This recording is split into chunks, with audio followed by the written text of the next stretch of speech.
भारतीय किसान दुनिया का पेट भर रहा है। मिस्र ने भारत से गेहूं के इंपोर्ट को मंजूरी दी है। दुनिया में बढ़ती मांग को देखते हुए वित्त वर्ष 2022-23 में गेहूं का निर्यात 100 लाख टन पार करने की संभावना है। केंद्रीय वाणिज्य मंत्री पीयूष गोयल ने ये बात रूस यूक्रेन युद्ध शुरू होने के कुछ दिनों बाद कही थी। अब करीब 4 महीने बाद हालात ऐसे हैं कि देश में ही गेहूं की कमी होने लगी है। नतीजा, भारत सरकार को गेहूं के अलावा अब आटा, सूजी और मैदा के एक्सपोर्ट पर बैन लगाना पड़ रहा है। क्या भारत में गेहूं और आटे की सच में कमी है? अगर हाँ, तो इसकी वजह क्या है और क्या इस कमी से गेहूं और आटे की कीमतें और बढ़ेंगी? आइए जानते हैं। कई रिपोर्ट्स इस साल देश में गेहूं के स्टॉक में भारी कमी का दावा कर रही हैं। लाइव मिंट की रिपोर्ट के मुताबिक एफसीआई के पास अगस्त महीने में पिछले 14 साल में गेहूं का स्टॉक सबसे कम था। इसकी वजह से इस साल के जुलाई महीने में उपभोक्ताओं के लिए गेहूं की कीमतों में 11.7% की वृद्धि हुई थी।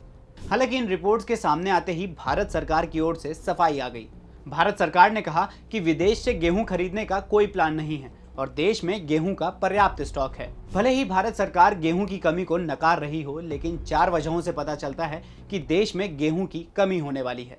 पहली वजह, केंद्र सरकार का एक्सपोर्ट पॉलिसी में संशोधन करके गेहूं के एक्सपोर्ट को प्रतिबंधित श्रेणी में रखना। दूसरी वजह, गेहूं की कमी और बढ़ती कीमत के बीच सरकारी अधिकारियों का गेहूं इंपोर्ट करने पर विचार करने की रिपोर्ट। तीसरी वजह, आयात को बढ़ावा देने के लिए इंपोर्ट ड्यूटी में 40% कटौती की आशंका। और चौथी वजह, सरकार का गेहूं के साथ आटा, मैदा और सूजी के एक्सपोर्ट पर भी रोक लगाना। पर देश में गेहूं की कमी हो क्यों रही है? ज्यादा एक्सपोर्ट के अलावा एक और वजह है गेहूं की कम पैदावार। इसका सबसे बड़ा रीजन है मौसम। मार्च से ही हीट वेव शुरू होने की वजह से गेहूं समय से पहले ही पक गया।